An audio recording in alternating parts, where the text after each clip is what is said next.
Alright, first of all, I apologize if this goes off and I have to do it again. But I want to respond to something I just read on Facebook. And it's something that, obviously I think a lot of people don't seem to get. Now, don't get me wrong about this, but like a lot of you out there, I'm a fan of reviewers like Angry Video Game Nerd, James Wolfe, Linkara, Louis Lumberg, Pat the NES Punk, Bob Thomas, Bob Show, Huey Toonmore, Logan, if you will, Matt Bennett, Animat, you name it, and especially, of course, the Nostalgia Critic, Doug Walker.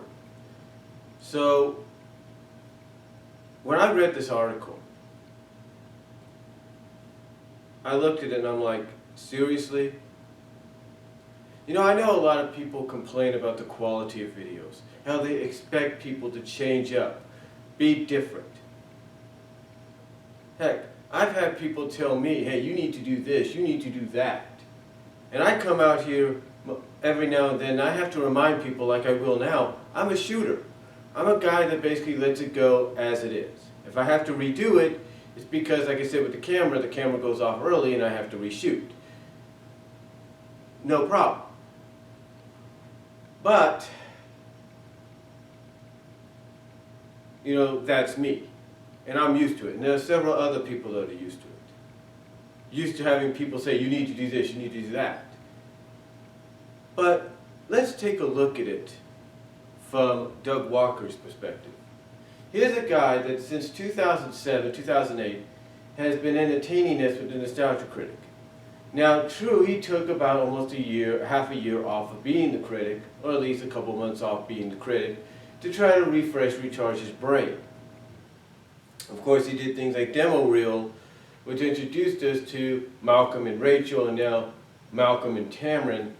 But still, the point is, Doug, for majority of the time, entertained us with the Nostalgia Critic. But here's where some people don't seem to get Doug nowadays. You see, not a lot of people obviously are happy with some of his reviews being of movies that are more recent. Some that have been in theaters for a little while, and now on DVD and Blu-ray, some that are, and more recently, some that are in theaters, but have been so critically panned or mixed reaction that he has no choice but to do a video on it as a Nostalgia Critic. Now, speaking of those videos, now one could understand that if he's doing one based on a movie that's just come out to DVD and Blu-ray, he's going to have the footage he needs to do it. He is. He is going to do it. However, there are some studios out there that I think we all have to realize that are very protective of the footage.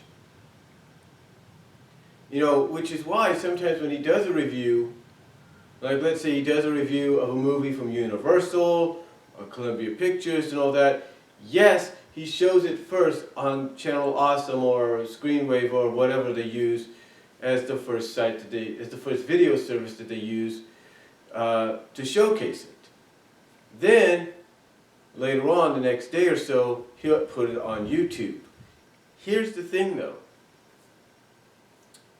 Again, there are some movie studios that are very restrictive. Now true, you could use some clips and scenes and episodes and all that, and they really won't say much. All they'll do is put an ad before it, where it's either an ad will show up on the bottom of your screen, and people will click on it, or it'll show up on the side, and everything, and your video will be fine. People will get to see it all the way through. Or they'll add the little yellow bars, where they have to stop in between after a certain amount of minutes, do an advertisement, and then continue on. Or they show the advertisement before the video starts. Even if you don't want it, they show it. Why? Because it's their video. It's their footage. Here's the thing with Doug. When he's doing these reviews of Pixels and Jurassic World and recently Mad Max Fury Road, He's doing them in a way that not only protects the the Channel Awesome channel and the League of Super Critics channel here on YouTube, but it protects Channel Awesome in general. It's a business move. You see, don't get me wrong, he's probably going to do Pixels again down the line when it comes out to DVD and Blu-ray. He's going to probably do a proper review of it. Same with Jurassic World. Don't get me wrong, he's probably considering that already. But still, you don't want to take a chance. More importantly, what you have to realize is a lot of these movies are still in theaters or on the transfer to Blu-ray and DVD. Well, one, like Mad Max Fury Road, just came to DVD and Blu-ray, and you want to give it time. Why do you notice that a lot of the reviews he does of certain movies that have come out to DVD and Blu-ray, sometimes he waits maybe a few months or so until it's the right time to do it, because he wants to give it enough time to circulate to the point that you'll end up seeing it on demand, if you will, movies on demand, or on whatever premium cable channel it comes on. So when you look at that and you ask yourself, well, why isn't Doug giving us the reviews we want, the way we want them? He still does that, but he's doing it in a way, but with Mad Max, Pixels, and Jurassic World, and who knows what else, he's doing it in a way that protects Channel Awesome, protects himself, protects his co-workers, protects the Channel Awesome and League of Super Critics YouTube channels.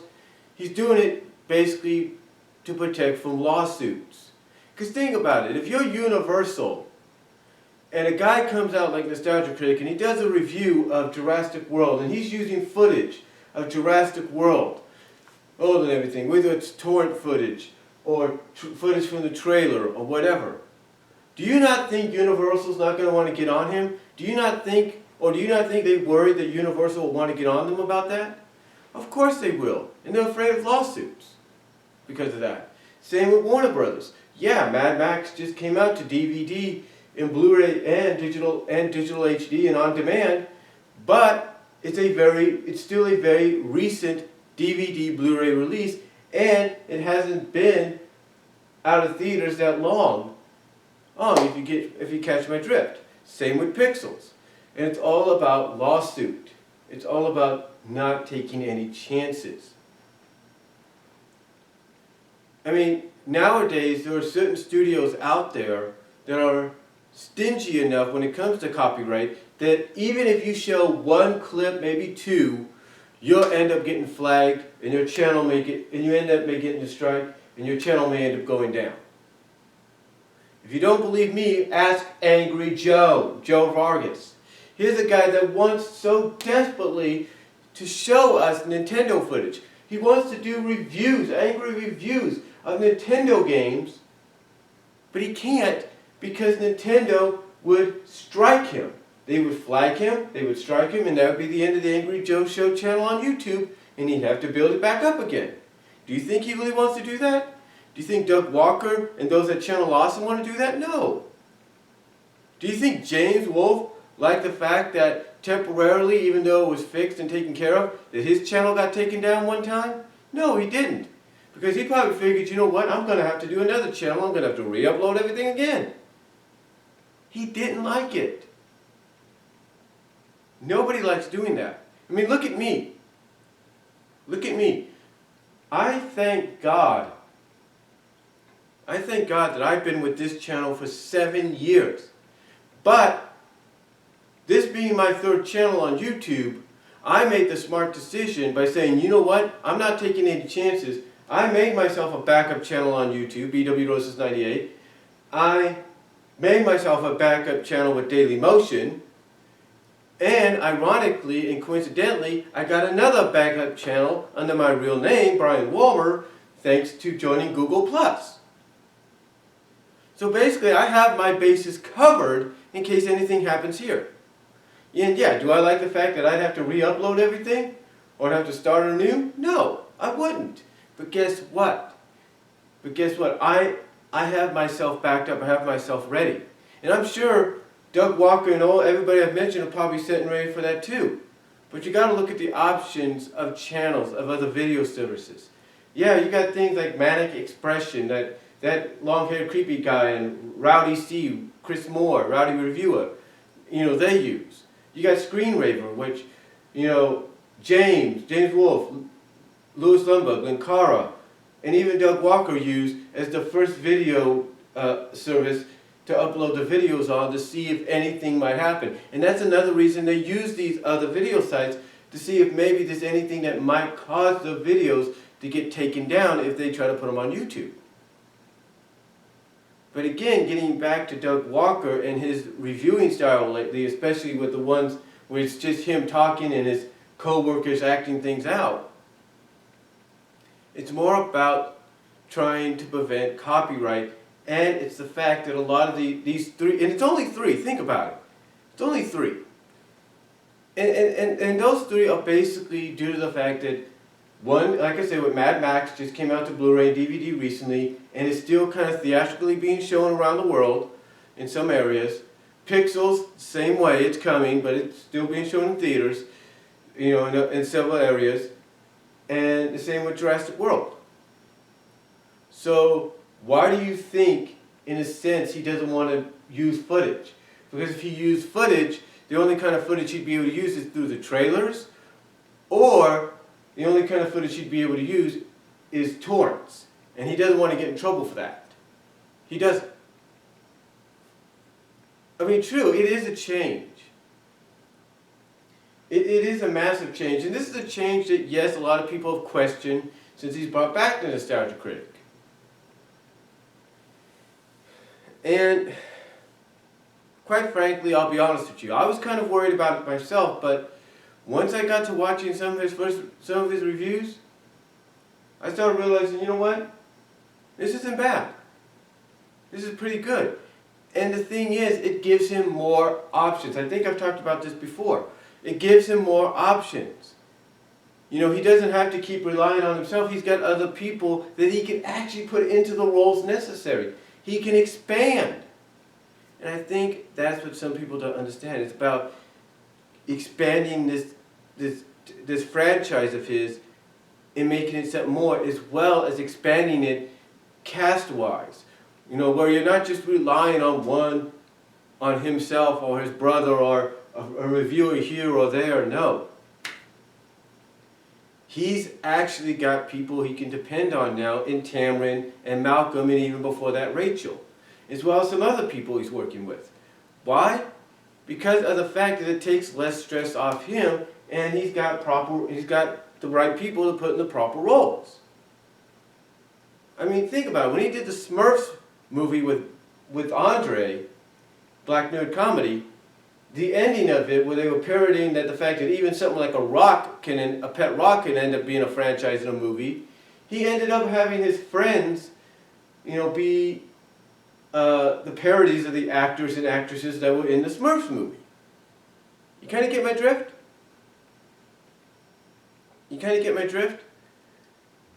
The point is, Doug has not really changed that much as the Nostalgia Critic. It's the fact that the only thing he's changed is he's expanding the Nostalgia Critic reviewing universe, if you want to put it that way. The Nostalgia Critic reviewing universe, to where there's more than just, hello, I'm the Nostalgia Critic. I remember it, so you don't have to. And I'm going to talk about this today, and da da da da da. And it's just him showing clips. I mean, you gotta admit, he's really come a long way since he started. He really has. And to me, you guys gotta give him credit for that. You gotta have respect for that.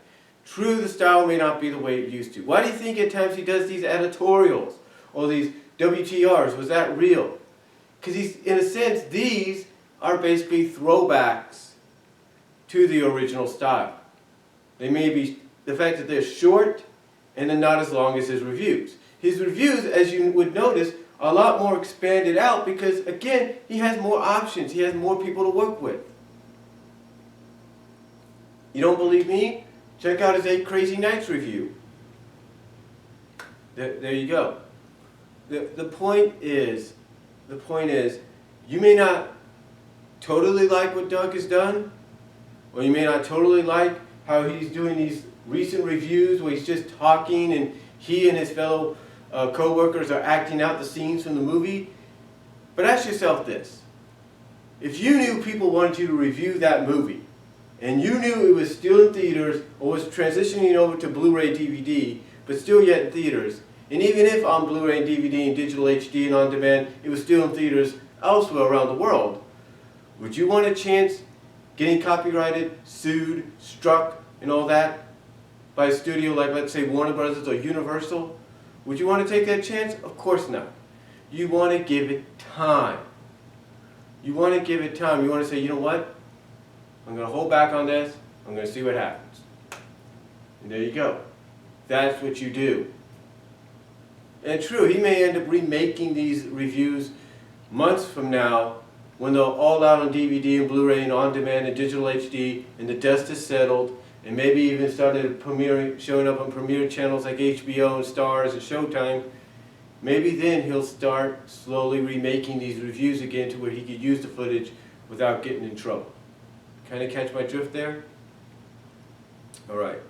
So anyway, that's just my response to fans' reaction to some of Doug's Nostalgia Critic or recent Nostalgia Critic videos. So let me know what you think down below. Comment if you like. I'm out.